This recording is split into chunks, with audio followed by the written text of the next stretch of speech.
Now, talks at UNEA-6 are approaching the finish line, and there's still no white smoke yet on any of the 19 draft resolutions under discussion. The meeting, which has brought together over 150 environmental ministers, aimed to find solutions to the triple planetary crisis of biodiversity loss, climate change and pollution. Zena Bondati tells us more from the UNEP headquarters in Gigiri. 24 hours, the curtains will fall on UNEA-6, and there are 19 resolutions on the table that have been debated on.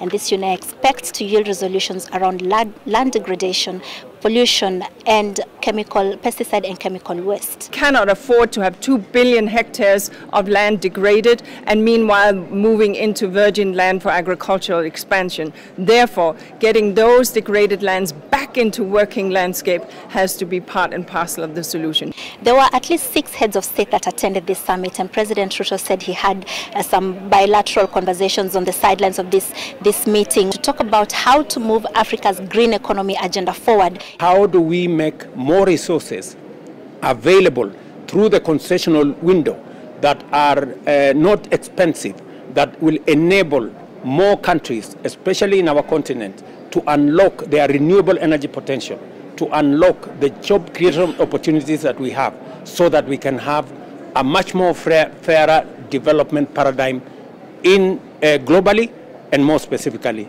in our side of the world.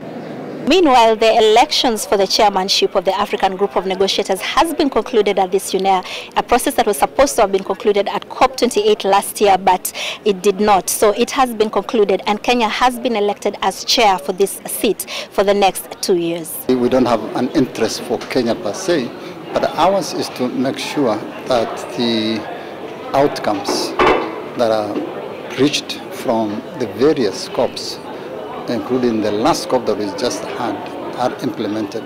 Zena Bondati, NTV, Nairobi.